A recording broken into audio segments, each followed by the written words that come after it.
All right. Welcome back to the Last Week This Week podcast, episode 25. I'm Ian Scott. And I'm Zack Huber. And this is our first in-studio video podcast. Yeah, you can probably tell if you're on YouTube, but not if you're listening on Apple Podcasts or Spotify. Yeah, it'll just sound like us a normal usual. podcast. Yeah. And you won't be missing much. It's just a nice little treat on top of the audio. So, yeah. You know, this will be just like any other podcast. Yeah, and we'd like to thank Joe from Modern Studio in Manassas, Virginia for having us. Yeah, and if you want to, book time at his studio, link will be in the description you on any of these platforms. But we're gonna talk a lot today. We're gonna have our Spider-Man Across the Spider-Verse review. Mm-hmm. We also have some Ahsoka news for all your Star Wars lovers. We also have Lion King maybe franchising like Star Wars. Some more superhero stuff with Captain America and what is it, Superman? Yeah. And they'll all be in time codes that you can check out. Yeah. But we are gonna start off with our Spider-Man Across the Spider-Verse review. Yeah, because that is I think it's really on our minds. Yeah. I'll just get my thoughts out. Mm-hmm. Loved it. Yeah. I think maybe more than the first one, perhaps. Yeah. And I will say we're going to start off with like some non-spoiler stuff and then get into spoilers. Yeah. But yeah, I agree. I think I really, really like it. I don't like it more than the first one. Even after I had some time to sit with it. I'm curious as to I think I got that impression when I saw you after the movie. Mm-hmm. But yeah, non-spoiler things, I think much more beautiful than the first one. Yeah. And the art styles that they managed to juggle were just extremely impressive. I think that's it. It's like they were able to push the limits so hard because they had 5 years since the last one. Yeah, I guess it had been 5 years. Right. And it was a 2.5 hour movie pretty much. So like longest animated film ever, I think, is what this one is. Really? I think so. It did feel long. Did it? Yeah, because not much of a spoiler, but when it kicks off and it's just the Gwen Stacy like prelude. Yeah. I was like it did feel like one of those things that was before the title, like shows the logo. But I was like, wow, this is like a good 15-20 minute. I thought it was like 20 minutes at least. Sequence. Right. Like, and I was like, this is going to be a long one, isn't it? And it was. That's funny. It didn't feel long to me. And I will say, I guess I don't know if you want to go into spoilers now. Or keep going. Yeah, because what I would say is a little spoilery, but I'll come back to that. I think some non-spoiler stuff I can say. I think we kind of hit it. Is the art styles? They were to the max. But also, I think the believability of all the characters, like even though it's animated, like it really felt like. Mm-hmm. I was watching at times like in like an actual in a weird way, considering the subject matter, like a real world, real movie about like a son and his mom and dad, like, and him kind of growing out of their relationship. I was kind of impressed about how much like non-multiverse stuff there was in this movie.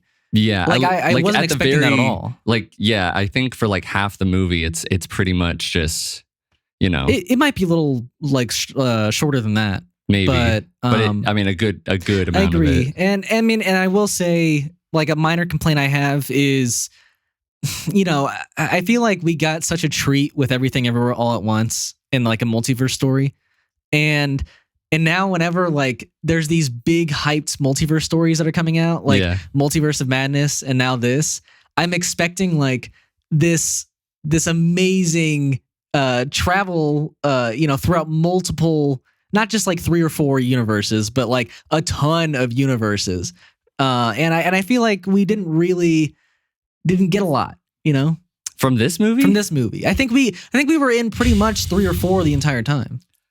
I guess I get what you're saying, right?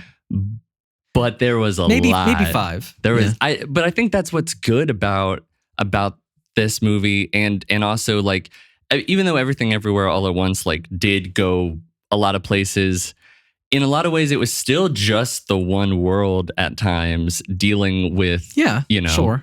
So I mean in this respect it's still kind of the same, but I mean there was a lot, like Akira levels of detail of like things going on in the background that I can't wait for people to break down sometime. That I think they get to have from all this multiverse stuff, that that we get to see all of it. So maybe we're spoiled a little bit, but I think it's pretty incredible what we got to see.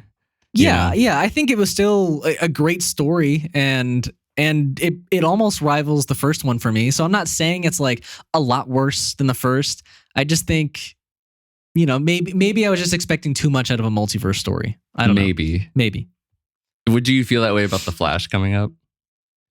I feel like my expectations for that one are weirdly like low, in a sense where they really only showed us like 2 different worlds. And so I'm not expecting like a crazy adventure. Here's the thing. We got Gwen's world.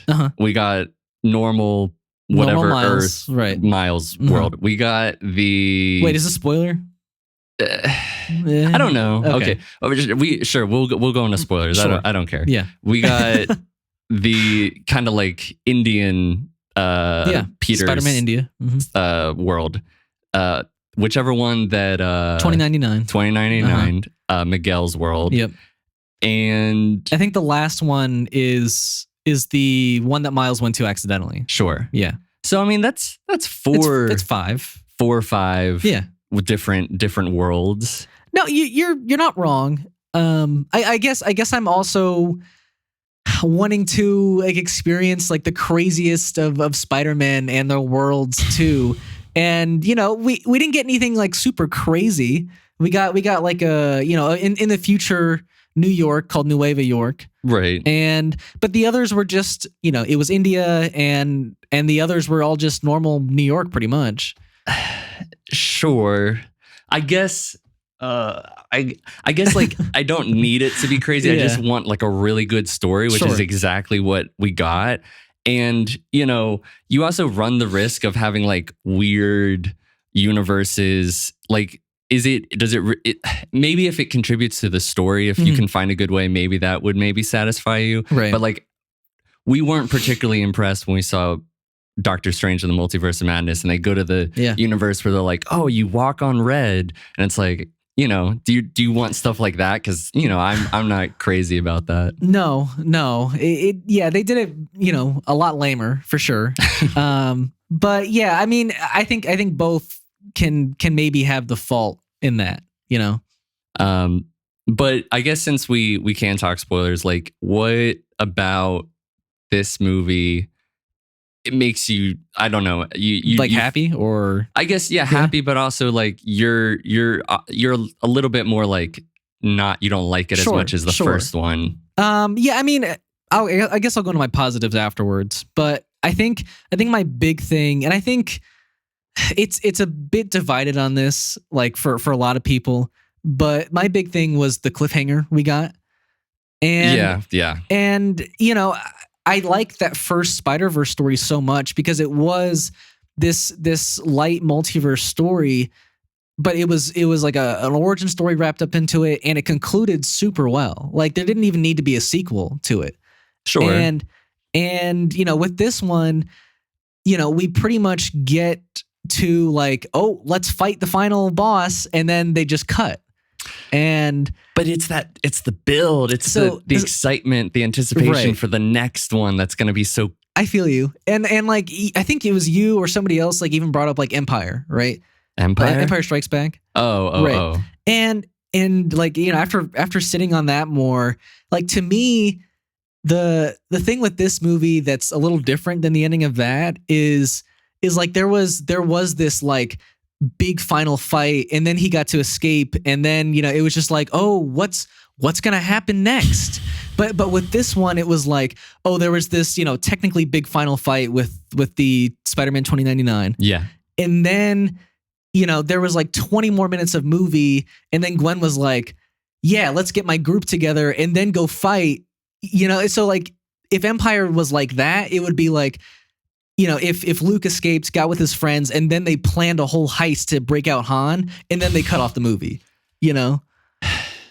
That's I don't know. Maybe I'm nitpicking, but I guess I just don't love the cliffhanger. I don't think I said the Empire thing. Okay, somebody else might have. Yeah. But I get what you're saying from that point of view. I guess I see this more as there were conclusions in this movie, and then there's also massive buildup. Like it reminded me of John Wick 2 going into John Wick 3 a little bit. Like it gave me that kind of vibe, or like a Matrix Reloaded and Matrix Revolution. That might not be a good comparison. Okay, I'm not saying that it's like those movies, right. But it felt satisfying and it felt like a great story, and I'm not bothered by it. If anything, I'm just more excited. Yeah. Like I guess like because I was telling you out of the theater that one of the conclusions is almost if you look at it from a Gwen movie, because it's her starting off not really having a band, which also the incredible drum solo intro is great. It's great. I think that might be my favorite part of the entire movie is her like prelude, which is what you kind of referred to it earlier, where we start with Gwen and she like quits her band and there's like real life stuff between her and her dad's trying to catch like, the Spider-Woman version. And I don't know, it's all so great. And there's this really big fight at the beginning with multiple Spider-Men and with fighting the multiverse vulture. Oh yeah. God, that was so good. That was so good. The action was so good in that. It's so good. And then you got this heartbreaking ending to that story where, Gwen's father still won't accept Gwen as Spider-Woman, And it's some of the best. You have the right to remain. My jaw dropped. I leaned forward and I was like, "Excuse me?" Yeah, I think our friends next to me were just like, "What?" What? Yeah. So I think it's just Gwen is done amazingly well in this movie, and I agree. I think if you look at it as it's her movie, and like she has the final scene and the beginning scene. Where she grows throughout the movie. Yes. Like, yeah, of course, that works really well. But even from a Miles point of view of that overarching narrative of not being able to change things, like he's inspired all these other people to be like, it doesn't have to be the way that Miguel wants it. You know what I mean? Sure. So there's so she's changing other people too. Yeah. Yeah. I guess, I don't know. It was very satisfying for me. I love the majority of the new characters. Yeah. I think maybe if I had a complaint would be that some of the characters could be a little bit more, not like Spider-Ham and Spider-Man Noir or Penny Parker were necessarily like super fleshed out. Right. But I think that they had a little bit more introductions or depth. Yeah. Like I liked the Indian Spider-Man. Yeah. But like kind of after his thing, there wasn't much going on. But I will say, like, they gave him a lot of depth. Like, that was a Spider-Man I was very happy about, like, writing-wise, because I feel like he was a full character. Whereas, he did, yes. Whereas, like, most of the other Spider-Man, because there were, like, 280 Spider-Man in this movie, were so, like, one note, traits. Ryan complained pretty hard about it. Our friend, that the Ben Reilly 90s Parker was very just super edgy and for comedic relief. Which I would argue that Spider-Man Noir was also kind of that in the first movie, though maybe he had a little bit more at times. But here's the thing. They still made Spider-Man Noir cool. Whereas like Ben Reilly wasn't even like that cool. He was just edgelord. Fair enough. But I still think he was great. I think he was funny. I still liked him. Yeah, me too. I did want more from Ben Reilly for sure. Right. Especially if you're like going to have that Spider-Man It'd be interesting to explain who Ben Reilly is. Sure. You know what I mean? I feel that. But yeah, Spider-Woman, she was great. Yeah. Let's also talk about Spot for a second. Oh, because I think this is a really well done villain. Like, I couldn't be much happier with it because he's introduced as a part of the first plot, which is great. And I think getting a bagel shucked at his head, right? Like making him Miles' problem. I think, or Miles' consequences from the first movie is all, or doing that for any protagonist in their movie, like for a sequel, I think is always a great idea. And then, him growing throughout the movie, realizing his potential and getting like progressively scarier throughout it was great. I couldn't have been happier with that progression. I think I was just a little bummed we kind of stopped seeing him at a certain point. Once he was like, "Hey, I'm gonna go get your dad," it was just like, right, well, that's it. But yeah, what do we need to see more? Sure, no, I feel because he has the ability to jump around all these multiple universes. Right. Yeah, he doesn't need to be doing anything. He knows exactly what he's doing. Now, here's the thing, and that was the overarching I won't get into that yet, but threat, right, on top of what Miguel and all of his spider people are getting up to, are trying to stop him from No, yeah, I mean, Miguel's the more serious threat to Miles at this point, so why not focus on that? They're both pretty serious. Right, but immediate, Miles has to get through Miguel to get back to his home, that's just it's just what it is, right? Yeah. So or is Miles first immediate threat himself? Dun dun dun. Oh, yeah. So I guess we'll kind of go into that. Yeah. So the big twist of this movie, which I thought was really well done, was the fact that Miles isn't. He's not like canon himself technically, right? At least his getting the spider powers, right? So he's like the one Spider-Man that technically shouldn't be Spider-Man. And the original anomaly, right? He's right. He's what started it all for Spider-Man. Miguel 2099 is Miles Morales, and it's why he was hesitant to let Gwen in the group. It's probably why he would have been hesitant to let original Peter and Noir and Penny. Which is it'd be a little weird that he allowed all of them in that group. It's kind of weird that it would seem like everybody is in that group except him. He's like the only one. Well, it's because he's an anomaly. He can't really invite Miguel into the group. If we're fighting anomalies, then he can't be in the group. I guess technically not every spider person is in the group because that would be assuming that Toby and Andrew are in it. But are they? I mean, here's the thing. I saw some complaints about the concept of this group, and basically what it is in the movie is that basically there's these multiversal anomalies where certain characters are traveling to different universes on accident, and so they're a group that's fixing it up.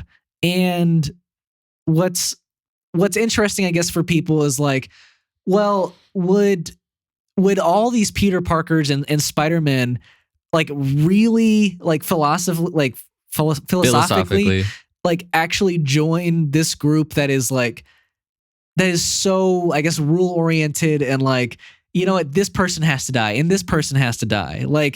I question that too, where it's well, I get you're saving multiple universes here, but you're still just allowing certain events to happen because it's for the greater good, right. So it's kind of a villainous philosophy there, if you want to call it that.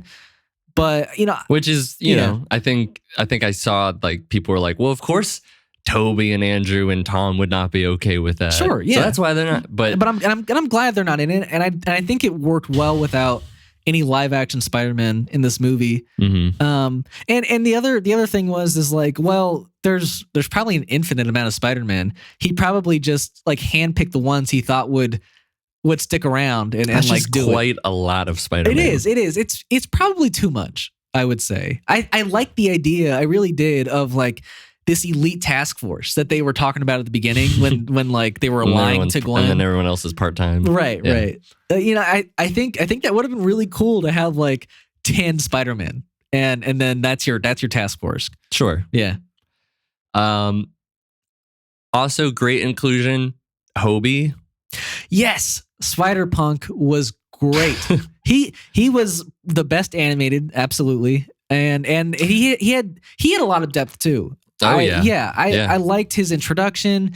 I liked, I mean, his whole vibe and his face reveal was cool. I didn't expect, that guy to be under the mask, British Spider-Punk.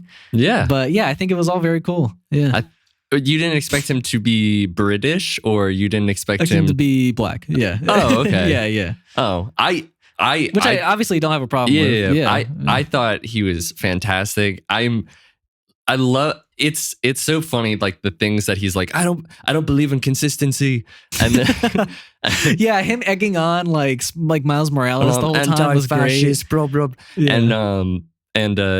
I think it's. And then he's so like kind of hypocritical of like being on this elite task force, which is why he quits. But it's just an instant almost. Yeah, he's great. His art style, I guess, took 2 to 3 years alone, just his to make. Right. Yeah, and I mean, when you watch the movie, like it's intense. Like it's going the whole time. He's on on screen. So yeah. Yeah, I get why it took so much time. It's like almost always a different art style each time, and it's crazy. It's really good. I love that aspect of like his items being like cut out stuff from a magazine. Like it was so well done. Yeah.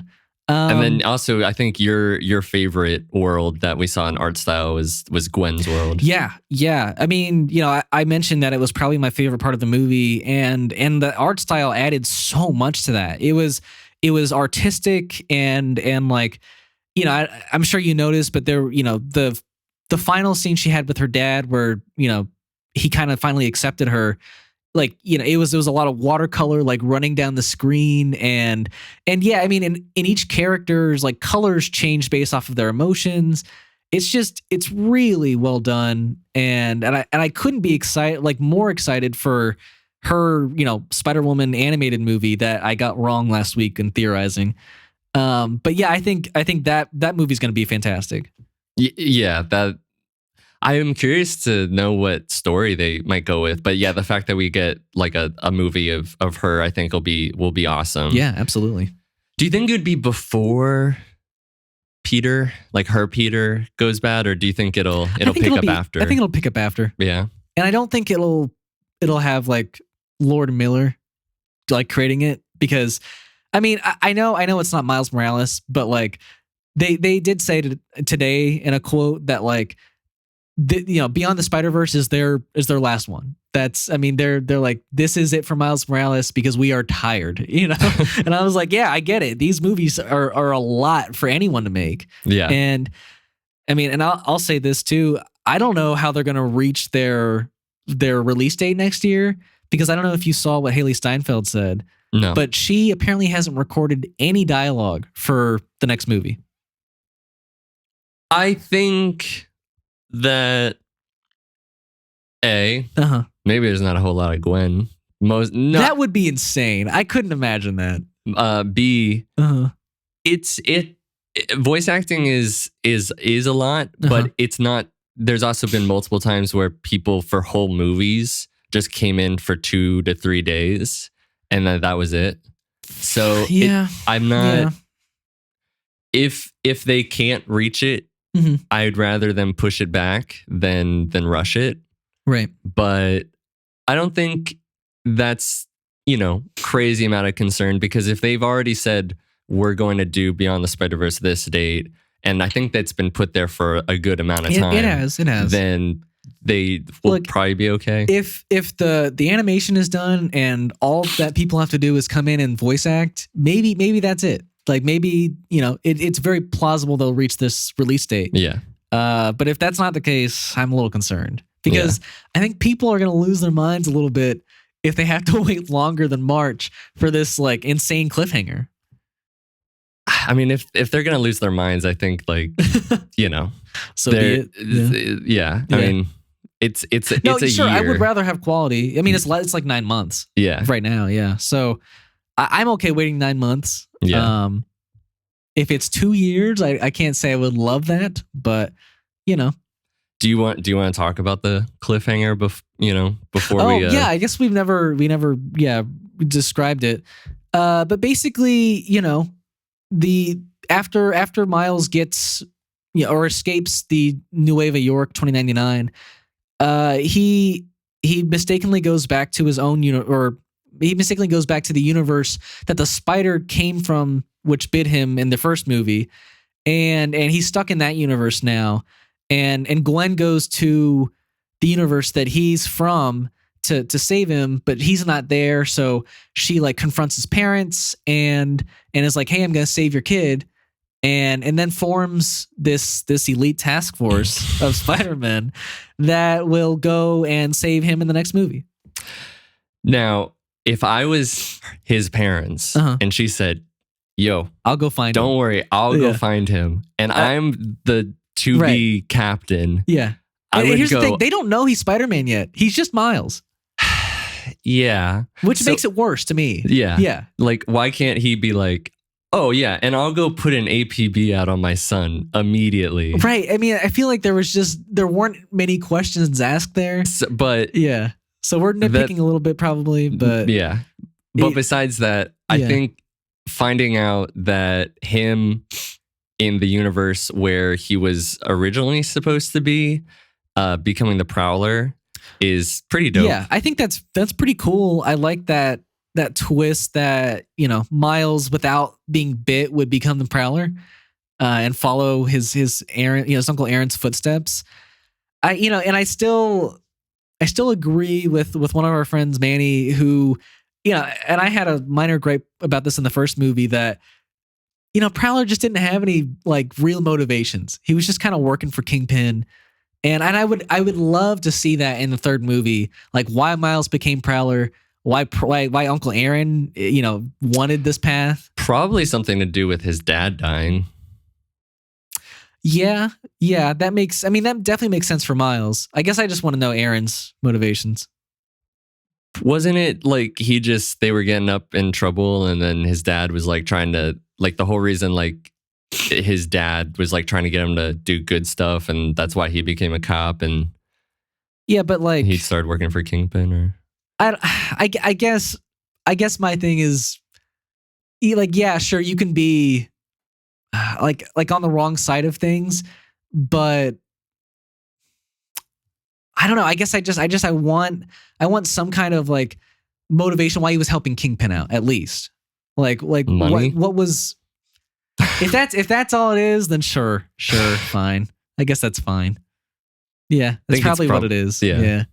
Well, I mean that's about all I have for the review, I think. Yeah, I mean I'll say I think I did like it more than the first one. Yeah. So, and that's saying a lot. That is saying a lot. So, because you have that probably like your number 2 spot for Spider-Man movie.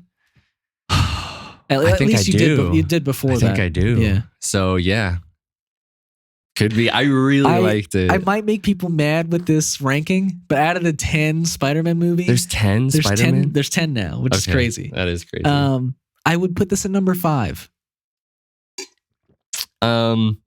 Yeah, well, we don't have to get into that. So let's just move on to our hypothetical. Well, do we want to take a short break? I don't know how far we are into the podcast here. Oh, okay. Yeah. Okay. And then we'll be back right after this. Oh no, keep going. Okay. Okay, cool. Well, never mind. I will. Yeah, just go on to the hypothetical here. Yeah. And I think this goes really well into this last topic because we had Spider-Man v. Spider-Man. Sure. And this hypothetical I asked Zach is if you could pit any superhero/superhero group against another superhero or superhero group, what would it be? So this, I guess I didn't really need to think about a lot because I didn't want to do something that was very, I don't know, like I don't need like a Superman versus a Hulk or like. No, I agree. I mean, I would keep it in property too. Oh, you would keep it in property? I mean, that's what I did, well, but it's fine if you didn't. I didn't. Okay, that's fine. That's fine. Mine's that's probably gonna be a lot lamer than yours, but you know. Oh, no. We'll see. I mean, so mine is the first part. You might be like, oh, okay, whatever. But Batman, okay, versus you may not know this one, but Nemesis. I've heard of Nemesis. I don't know much about it. Now, Nemesis is not really attached to either like Marvel or DC. I forget which. It might be Image Comics. I'm not entirely sure. But it's really just one comic. Okay. And it is being developed into a movie at the moment. Okay. But it's a pretty, you can read it in like an hour and a half or something. Right. And it's basically if Batman was evil. Oh. So he's dressed all in white and he is a like vicious, sadistic psychopath. He's got a ton of money. He's extremely smart. And I would love to see both sides of the coin go after each other. Yeah. Because Batman can be the detective. Because pretty much in the Nemesis comic, there is a detective.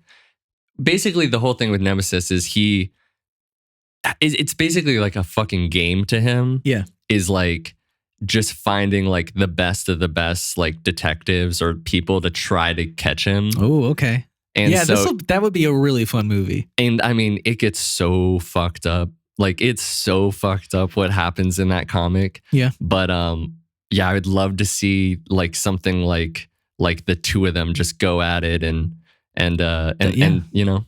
That would be great. So you said it's a part of Image Comics? It's an independent or right.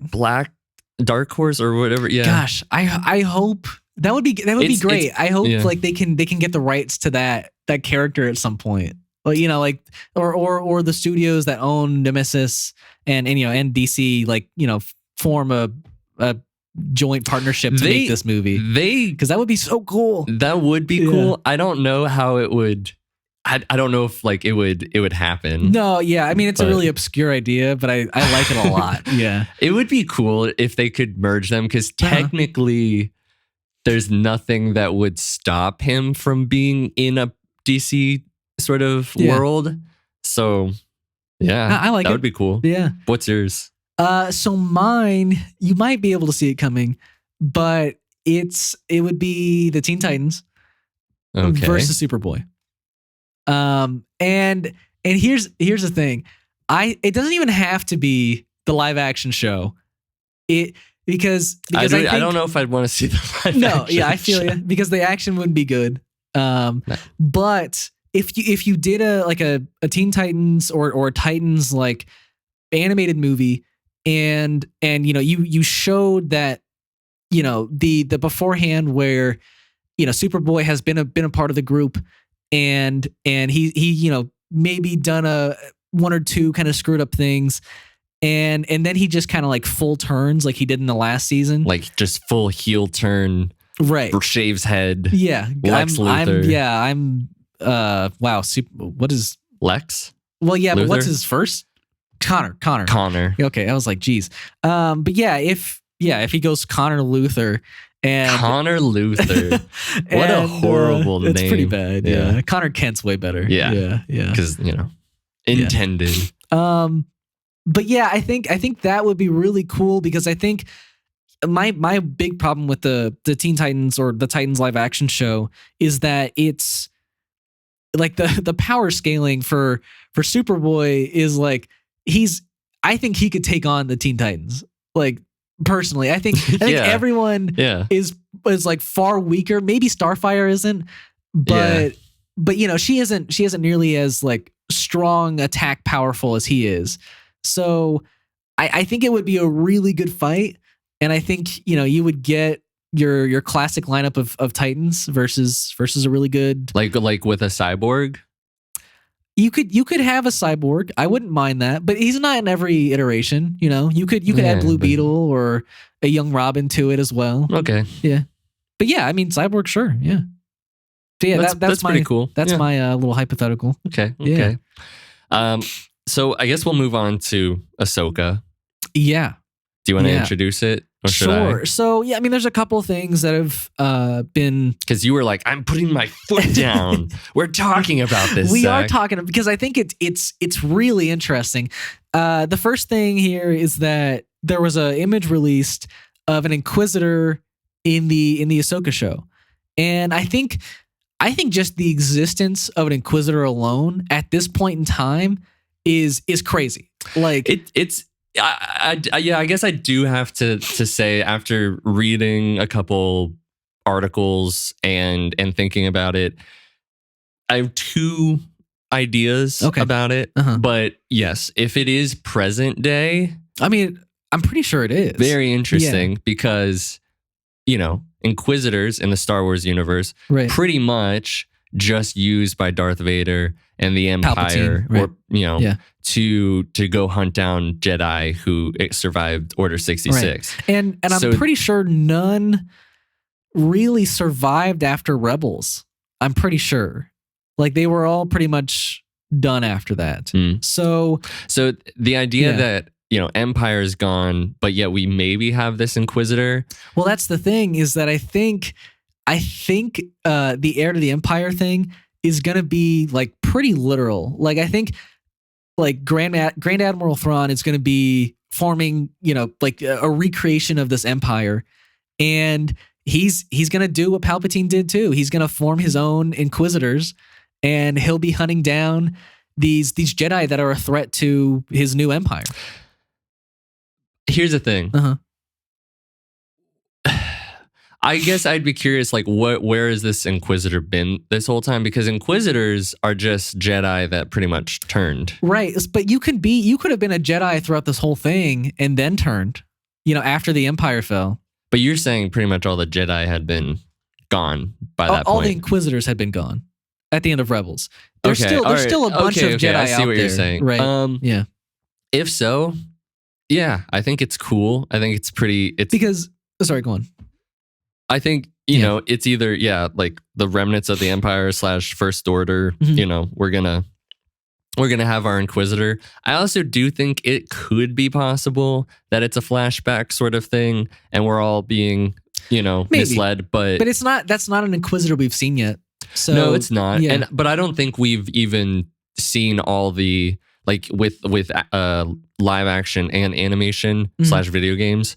I don't think we've seen all the, sister 2 or brother 6 or whatever, Sure. Yeah, or 6 brother.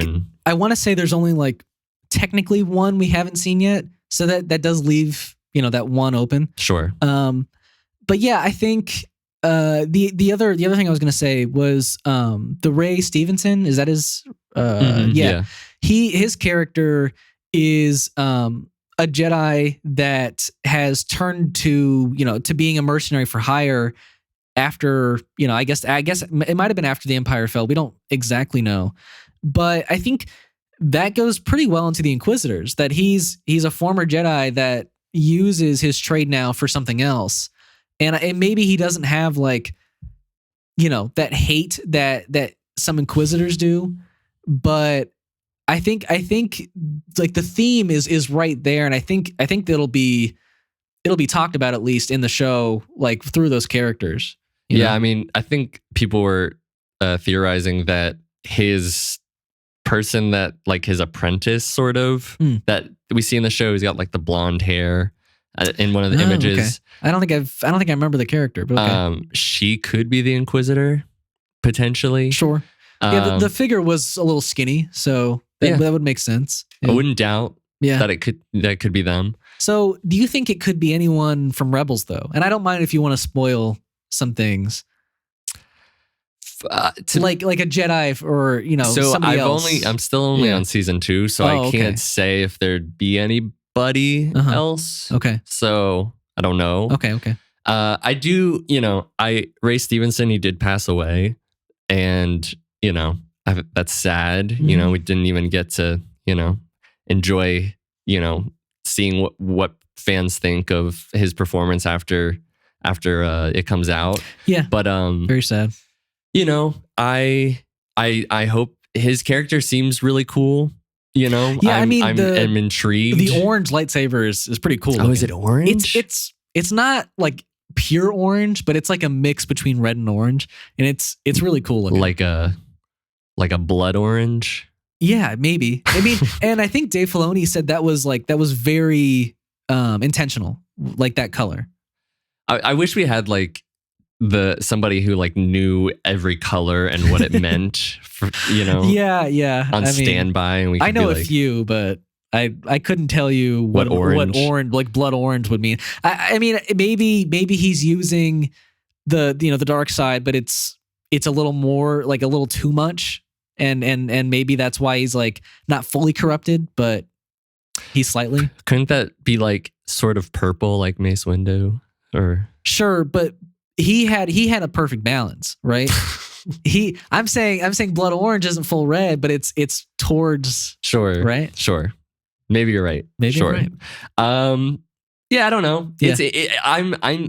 I'm very interested in this show. Yeah, and I think we haven't even mentioned it. The big theory about who it could be, and I don't think it is, but it could be Starkiller. Oh, right. And I think Disney, like rightfully so, is super hesitant to put Starkiller in their show or in any property going forward because of the game that came out, or the two games. He's arguably the most powerful Jedi ever in those games. So I think you would have to introduce that character without those games attached to him, which would not really make a whole lot of sense and piss a lot of people off. Right. But I think it would be very cool to see Ahsoka being like Anakin's mentee, Padawan, and then going up against, Darth Vader's Padawan or apprentice, I guess you would say. And I think that would be really dramatic. I think it would serve the story really well. But maybe they want to focus more on her against like Thrawn. I don't know. Very powerful.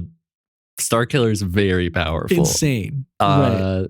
So I think like, also, you mentioned very skinny was the Inquisitor. Right, but he's not like buff or anything. He's decently skinny too. I find it hard to believe that he would be an Inquisitor and be like covered up and all of that, Yeah, I mean, there's also the question of like, why did he disappear after his games and then reappear? Like, which, I mean, somebody could write that, right? Sure, but it's like a 15-year gap probably, so maybe 20. So I don't know. Yeah, it's a big one. It is a big one, but yeah, I guess very that's excited. Our thoughts. Yeah. So next topic that we're going to talk about is Lion King. Mm-hmm. They did the live action thing back in 2019. I think it was 2019. Oh, okay. I thought you were right. Sure. And I guess the president of Walt Disney Pictures, Sean Bailey, was talking with the New York Times, and he had this to say. Mm-hmm. Basically, there's a lot of room to run if we can find the stories when talking about a possible Lion King universe. And basically he's saying that like there's the possibility, the potential to expand into a big epic saga like Star Wars, which I started to go, this is what I read it, and then I started putting my notes in, and I was like, so like, are we going to get a Simone and Pumbaa gritty origin story or Scar? And then I wrote, or young Mufasa. And then I started to read some more, and it said Mufasa, the Lion King, a live action prequel, will explore the origins of Simba's father, and Barry Jenkins, who directed Moonlight's going to be directing it. And I was like, oh, so we are getting a Mufasa origin story. I guess you forgot that was happening. Yeah. Or like a solo Nala movie we might be getting. So I'm just like, yeah, if you really want to turn something like Lion King into a franchise like that, I mean, that is not personally, like, I guess if you look at Star Wars and we're like, oh, are we really going to, make this an entire universe and franchise that goes on 50 Obi-Wan years story, and it's like, no. But here's the thing. The Star Wars was served well by 6 movies. And a couple shows. I don't know if Lion King. Now I could eat my words years from now, but I really don't know if Lion King is the franchise. I think it's so ridiculous for him to say this. I think, the fact that it's just animals. Like it's nothing more than that, and they're in their own environment. And it's just humans with big hold on, light swords. But it's a whole universe with like hundreds of worlds and different races. Yes. But this is just it's the Sahara or whatever desert it is. And don't be shitting on the Sahara. Okay. Look, I'm just saying it's the animal kingdom, which is like cool in its own thing. And I think the original Lion King, I love, and it's great. Yeah. But do we need like 5 more movies and shows and like that's ridiculous. Like these are grounded characters in a sense. The idea of a young Mufasa is, I will say, it is interesting. Sure. But in my head, all I can think about is like similar to just what the Lion King eventually is, which is like a young man, becoming what he needs to be or living up to his father, right? Whatever. Yeah. And I guess you could have a Scar movie. I guess you could have a sequel movie about like you could have a like Nala Simba's movie son. Or Simba's son, but which was the second movie, I think, right? The original Lion King 2. I don't know. Maybe I don't know. I think it might have been, but I don't know. I don't see it at all, really. You would have to like. I just don't think the characters are there. I don't think the universe is there. Right. And to build it off of the live action ones, they would be telling. But I think maybe if you wanted to make it like Star Wars, it would be. You make Scar and the hyena a threat for like 3 movies. They're the Empire, right? And the rest of the animal kingdom's got to band together. In the prequel? No. I'm just saying, like, if you wanted to actually map Scar it out. Die and yeah. So doesn't he die in the Lion King? Yeah, for sure. So I don't know what you do at this point. I mean, I don't know. It's very weird that Disney sees the potential of this in this franchise. I mean, I think it's frustrating that they're like, I think everybody wants to like create IP and then be like, and we can have a whole world about it. Like they're doing it with John Wick, which like understandably so. But I think it's frustrating, especially from Disney, because they're like, let's get all the money out of just doing live action of our properties that we already have. Yeah. And then they're like, instead of coming up with anything new in the past 10 years, right, let's just make of Origins franchise and more branching off stories of the Lion King. It's because they don't want to do anything risky anymore. They're just like, hey, these stories worked. Let's just make it again. So, and I didn't see the live action Lion King, but it's like, because I'm just not interested in seeing that. I would agree. I haven't seen a live action. What was the last live action Disney movie I saw? It might have been Beauty and the Beast. I think. I didn't even see that. I heard that one was good. It was. Did you like pretty it? Good. It wasn't as good as the original, but so like, why even go there and do a live action if it's not going to be a lot different? You'll never know if it's going to be as good. But we do because the animation and the art style, it like you're taking that away, and that's so much of the charm of these Disney movies. I agree. Like, I think it's a little weird seeing a real life crab talk to Ariel. Yeah, and just a real life fish. And a real life lion. And a bird. They just don't have the thing. That was a lot of people's complaints with Lion King. Expressions. Is that they were like, there was no emotion on these lions' faces because it was hyper realistic. Yeah. They were just lions and they'd only emote because their eyes are pretty cold. Like they're predators. But they also just like, we have so many muscles in our face. Right. I don't know the anatomy of lions and dogs, but like, right. can you tell when a dog is kind of sad? Sure.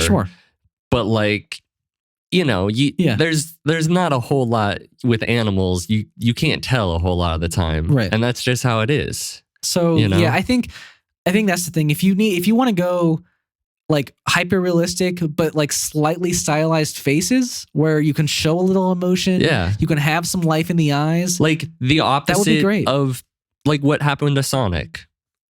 Yeah, pretty much. When kind of hyper realistic with it. And then hey, let's just make it like the cartoon. Yeah. So yeah, I can't say I'm excited for a Star Wars like franchise from The Lion King. No. Yeah. Next topic we're going to talk about. This was something that I think is pretty current, pretty interesting. Yeah. It has to do with ChatGPT, and pretty much the creator of Black Mirror, Charlie Booker, had toyed around with ChatGPT and basically asked it to generate a Black Mirror episode. And I guess when he read it, he was like, "Oh, it's." And then he gave it a second look and he's like, "No, it's shit." Right. And basically he was saying all it's done is look up the synopsis of every Black Mirror episode and kind of put them together, and that there's not really any original thought. Yeah. And then the only good thing that he kind of came out of it was what not to do, because basically the ChatGPT had just been like, "Oh, and like almost every Black Mirror episode, somebody's been in a computer the whole time." Right. So I thought it'd be interesting to just have like a little discussion about where something like ChatGPT and an AI kind of goes into the writing process or like art currently, because that is a big discussion that people with the writer's strike are having about including AI, and they don't really want anything to do with it. And then there's other people who see it as a useful tool, and it's just that.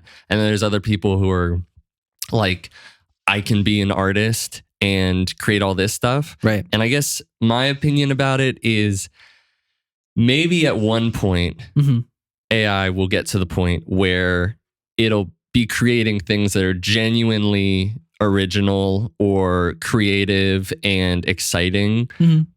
And maybe there'll be a few instances where like I really enjoy something, but for the most part, when I see something that is AI generated, sometimes I'll think, "Oh, that's funny," but there's nothing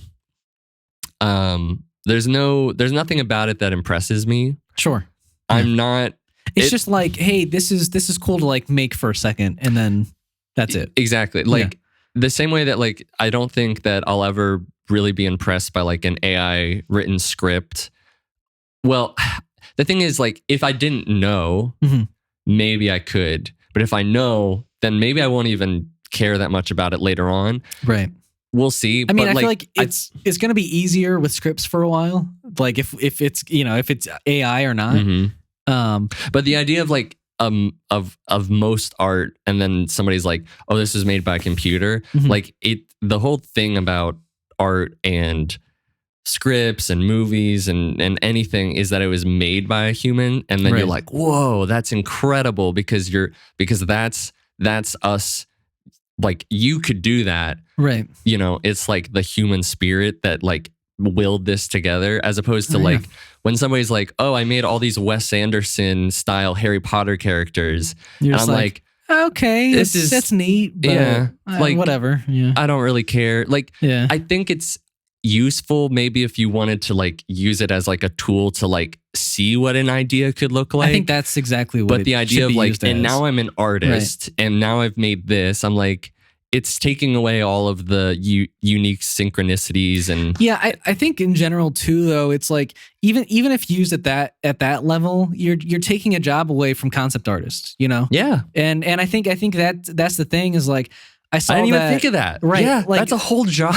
Yeah, it's a whole and I want to say like in the next 5 years, like in some form, I want to say 20% of jobs are going to be affected by AI. Which is a lot. It's a lot of jobs. So, yeah, in this instance, I think it's terrible to use it in a writing sense. I think Yeah, like everything you said, what's special about artful creations is the people behind it. And if it's just some robot or AI making it, there's not like real heart to it. And even then, but you don't, I mean, I think even with that, like until AI is really AI, where they're able to have these different things that even makes an AI its own individual AI, like you until they have that algorithm or whatever that factors in, like, and maybe, I don't know, I had a weird day, like I'll add this, and they're like, why?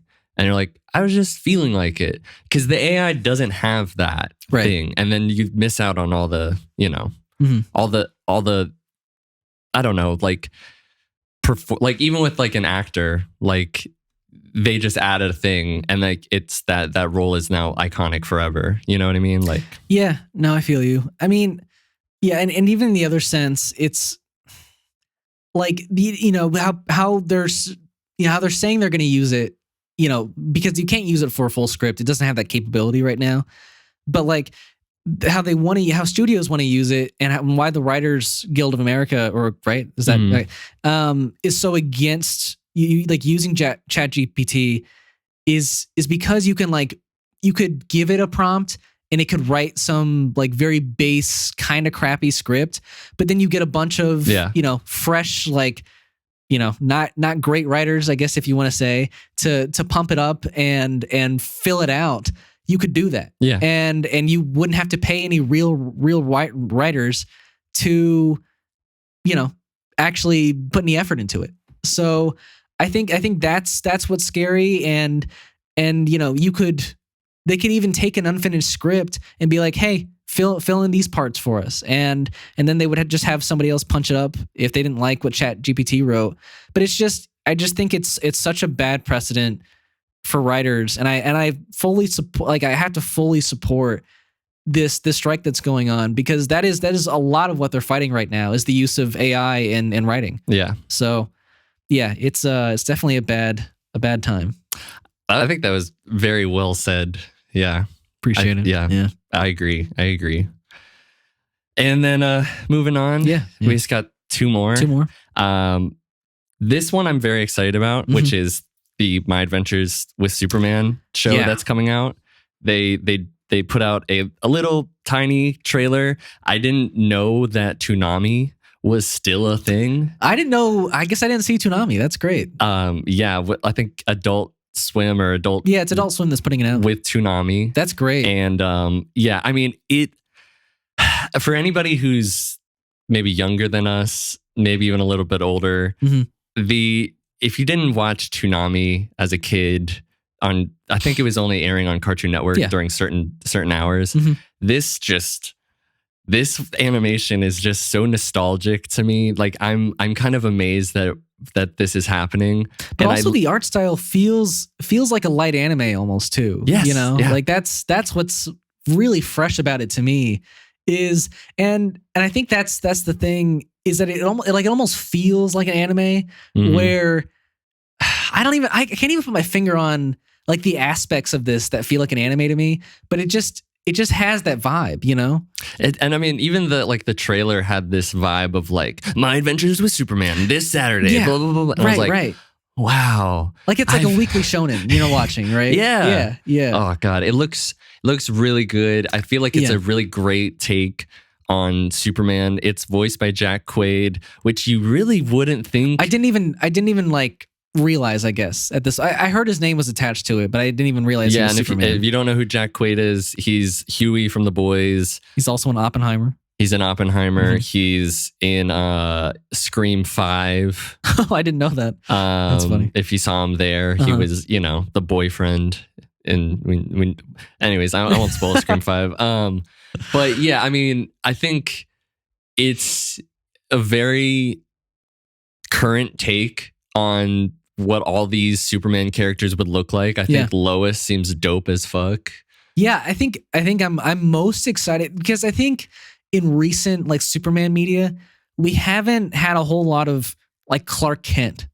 Like Clark Kent at the Daily Bugle, writing and living his life with Lois. And I think we're gonna get like half of the show is Clark Kent, and I think that's great. And I love the fact that Lois doesn't know that Clark is Superman, because you found out, Lois found out in Man of Steel, like in half the movie, and sure, and which isn't a bad thing. I just like this. It's like a fresh take, even though there's Superman's been done for almost 100 years at this point. Yeah, it feels modern. It feels fresh, and I'm really excited about it. Yeah, I don't have much to say about like what happened in it, because it just seems like a bunch of rando villains that show up. Also there's just the thread of like, Lois trying to figure out the mystery of who is Superman. Yes. Which I think is going to be a cool thread to follow. Yeah, I agree. Yeah. But yeah, I hope we get to see some like classic Superman villains. Yeah. Can't wait. I mean, of course, we're going to see Lex at some point. Of course. I can't wait to see how they do that. Yeah, I can't wait to see. I mean, and I'm just excited that I get like a weekly cartoon show of like Superman, and it looks great. It's cool as hell. Yeah. And oh shoot, what was I going to say? The art style, I guess, for Metropolis. I didn't really, I guess, catch what Metropolis looked like a whole lot. But I hope it's done like in a unique, cool way, because I think Metropolis, for the most part, has looked the same in general, which I don't think is a bad thing. No. But if this is like a fresh take on it, I wouldn't mind seeing their own little like spin on Metropolis. I guess my thing with Metropolis is it would be cool to see it be a little bit more for aristocratic, artisan, like Art Deco I was sort gonna of say thing. That, but I wasn't sure that was the right term. But for the most part, Metropolis for me is mostly identifiable by just having the huge daily Daily Planet thing, and then you're like, oh, we're in Metropolis. You know what I mean? Was I saying Daily Bugle? You might have. I think There's a lot of dailies. Yeah. Apologies to Superman fans. Apologies to Spider-Man fans. Yeah, you're right. It's because I just watched Spider-Man. That's it. It's true. Yeah. Also, speaking of Spider-Man, glad that they still keep J.K. Simmons as. I think he's the perfect J. Jonah Jameson. Even though the one they had for the Spider-Man game was pretty great. Yeah, maybe that was his voice. I don't know. Maybe there's two different ones in that movie. I can't remember. They both sound very similar. They do. And then lastly, our last topic has to do with Captain America. Yeah, the other red, white, and blue. Yeah. So Captain America 4, which is going to be with Sam Wilson, Anthony Mackie, was called New World Order. And now Anthony's gone on social media and shared a photo of him with Harrison Ford, who's going to be in the movie. Yeah, and those seats had a different logo. And it has a different name called Brave New World. Now, I think at first I was kind of really annoyed because I liked New World Order. It sounds way cooler. It sounds super dope. Yeah, it sounds like we're going to get, like somebody coming in and being like, hey, this is how we're running things now. and the whole world is going to run like this. Right. You're right. Which, like the director was basically saying, if I can get my notes out here, the director was saying like the world has pretty much changed and is new, and the way that Sam has to deal with things because, he's been gone for a while. Yeah. And so like the idea of like a brand new world so it's fine. Like it's a fine title. Right. I guess I just thought, I thought New World Order was cool. I know like they didn't say anything, but I know like maybe it had something to do with like the whole like anti-Semitic nature of what that could be. But and I get that because you have, at least I heard there's a couple of Jewish actors like in this movie already. So you're like, maybe we just don't. So I get it. Yeah. But so Brave New World makes me think it's a lot more positive. Positive, hopeful. Whereas the New World Order, it was like I almost was getting like Winter Soldier vibes. Exactly. Right? Yeah. I think what's maybe a little like upsetting too is that because of the title, we might know like what arc we're getting, or like, you know, like what storyline. Because I did read that Brave New World is an arc from the Secret Empire story, and that's apparently like a new iteration of Hydra has come in and is like pulling strings, like, you know, in the White House, where the president is even like not even really aware of what's going on, but like they're controlling him. Yeah, and I was like, okay, well, this is it. I mean, like we're getting new Hydra, which I think is cool. I always loved Hydra. Yeah, and I think that makes total sense that they needed Thaddeus Ross in this movie to be president, and I think like an organization like Hydra controlling the president is going to be one of the coolest things to see. And maybe he like Thaddeus is like, what? This whole time? That would be great. I'd love to see some like not in my White House. Some drama from Harrison Ford. God, I can't wait to see Harrison Ford in that role. It's going to be great. Do you think he's going to have the mustache? I think we've seen him on set without the mustache already, so I don't think he will have it. Okay, which is upsetting. Now, here's the thing.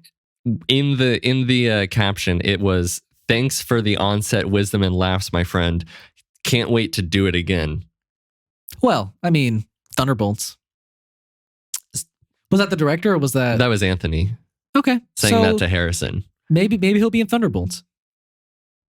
Okay. Or maybe he's the villain for Captain America 5.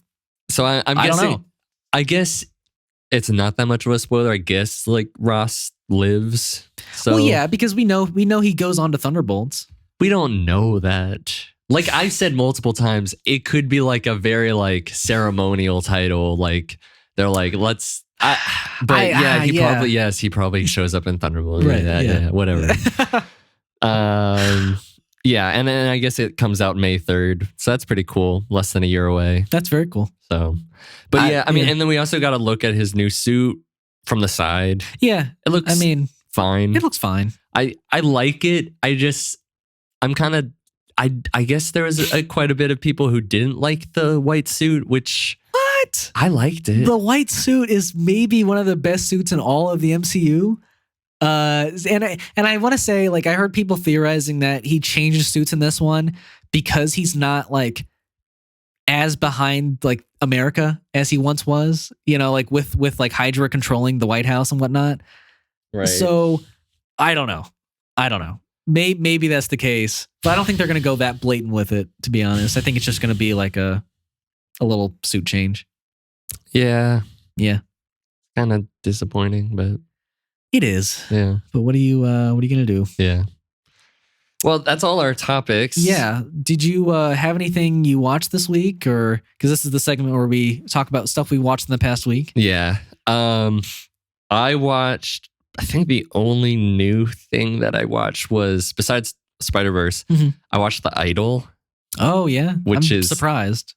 You're surprised? Yeah, I mean, I'm not hearing really anything good about it. Really? So you like it? You didn't hear anything good about it? I didn't hear anything good about it. I saw like some people. I saw one article that was like criticizing it, but I mean, I liked it. Yeah. Okay. What did you hear about it? I mean, the just the reviews in general were pretty like low. And then like I was hearing The Weeknd's acting wasn't great. I'll say, so this is what I'll say. It starts off with this one shot that's, to me, pretty crazy. One shot for at least like up until a point, but it was kind of like this interesting like look into a pop star and all the things that she has to do and perform, and then all of the people and madness that happens in like what you would think are these intimate moments, right? That kind of like gets taken away, and then there's kind of this. So it's kind of like watching a Britney or a Justin Bieber, very modern, like current today, like what and everything that they've gone through, like you can just be like, that's all happened, and then she's the newest iteration of it all. Okay. And all the stressors and just the life of it. And then you see the people that work for her and how they deal with things. And I thought it's just a very like, it's a very well transitioned, almost like slice of life in a way. Kind of. It almost feels like, I wouldn't say documentary, but it is cool like seeing these like very like A24 shots and sequences. And I think Abel, the Weeknd, I think he does a pretty good job up until a point. I really thought he was doing good. There's maybe one time that I was like, that's a little weird. But everything else, like, is he a very douchebaggy, scummy, weird guy? Yes. But he plays it well for the most part. For the most part, he plays it pretty well. And I think Lily Rose Depp is really great as Jocelyn. So, and as somebody who's like knows a thing or two about music industry things, I'm like, yeah, this seems, I mean, a lot of it is also like me being like, oh, is that what it's like when you're at that level? Right. But yeah, like I thought it was really well done. I'm excited to see the next episode. Have you seen Euphoria though? No. Because I did hear that it's in the same universe as that. That's crazy. I now I gotta watch Euphoria because if that's true and like Jocelyn's like reference in there, like I'll be like, oh, that's pretty rad. So yeah, that's pretty cool. I didn't know that. Yeah. I guess that's about all you watched. Yeah. And I mean, I think it's pretty cool that we have this show coming out and like they're gonna drop songs from it that are in the show. Yeah. Like in the real world. No, like, that's cool. I like that. I recommend it. Okay. I recommend it, everybody. Well, I've started a new show, Succession. Oh, so I'm 2 episodes in, and so I saw the first episode like years ago. When Carl showed it to me, my friend Carl, and I remember liking it at the time. I'd forgotten a lot about it, but I mean the introduction to everyone is great. I mean, almost no one is likable in this show, which is fine. I mean, like I'm totally fine following around a bunch of dicks, but yeah, I think the drama and the dialogue is so good. Like I think and I think everyone kind of kills it in their role. Like, what did you get up to? Just the second episode. So you got to Tom and proposing. Yeah. Oh my gosh.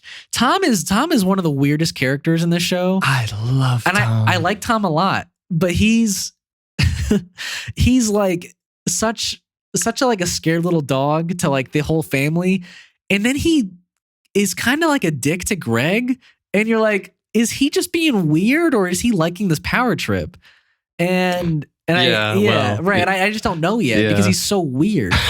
because he'll like finish. Tom and Greg's dynamic is one of the best things of the entire show. I'm glad to hear that because like every time Tom will mess with Greg, he'll end it by being like, "Hey man, if there's anything I can do for you, like I'll always be in your corner, man. I got you." And I'm just like, okay, I guess.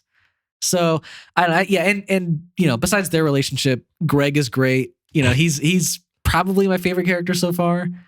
Just because he's so like wonderfully stupid. Yeah.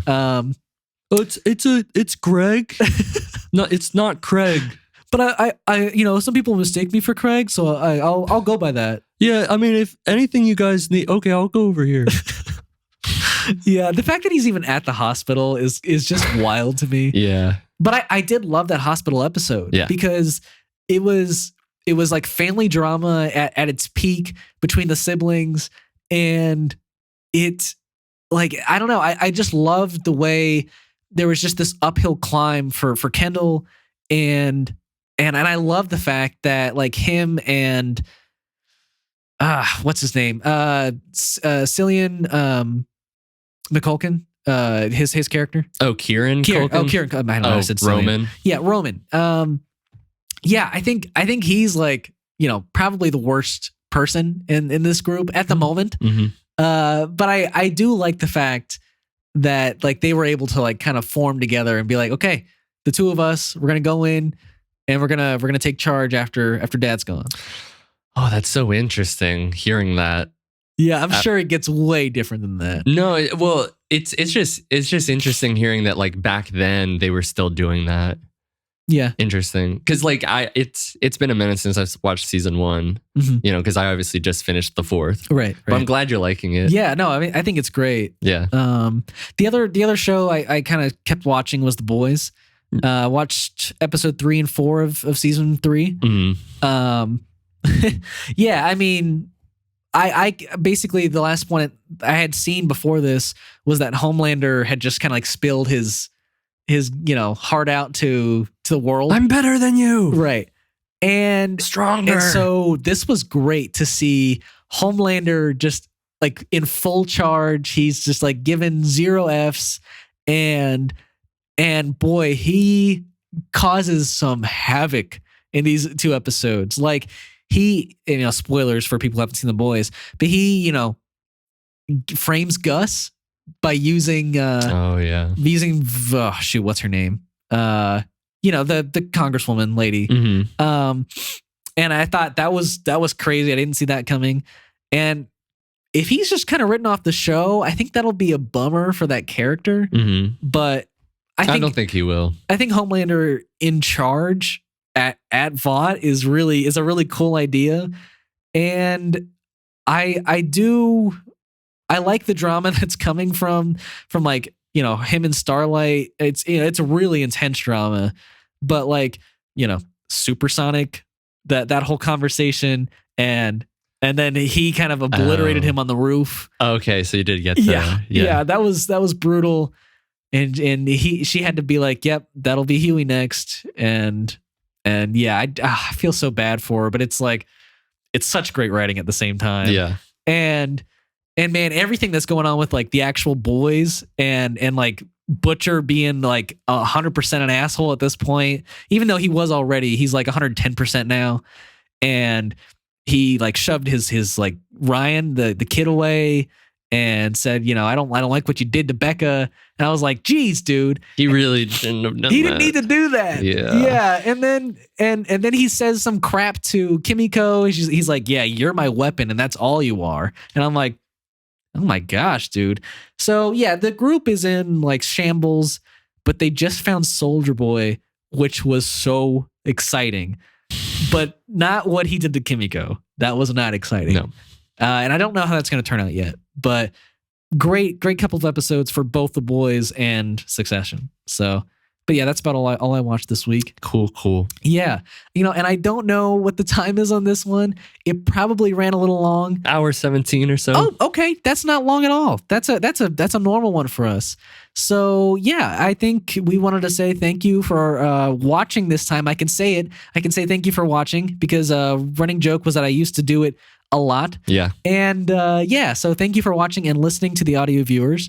Thank you again to Joe from Modern Studio. Yeah. If you like this space, I know you can't tell if you're just listening, but if you like this space, you can go to Modern Studios. We'll have it in the link of of our video, and we might have it linked somewhere else. I think we'll have it linked in our podcast description too. Okay, cool. We'll have it linked there too. Yeah, I think this was great. We love this space, and I'm very happy with the studio. Yeah. So I would definitely recommend coming in. But if you want to support us further, then supporting the studio, you can follow us on our socials at LastWeekThisWeekPod, which is on Instagram and YouTube and TikTok. And if you want to listen to us in the future, we release on Fridays and Saturdays, and we release on Apple Podcasts, Spotify, and Podbean. And if you want to support us one more time, you can give a like, a comment, a rating, a review, or a what's the last one? A rating, a review, or subscribe. Subscribe. There we go. I always forget subscribe. But yeah, if you want to do any of those to support us, we would greatly appreciate it. And thank you again. Yeah, thank you. Until next time. Yep.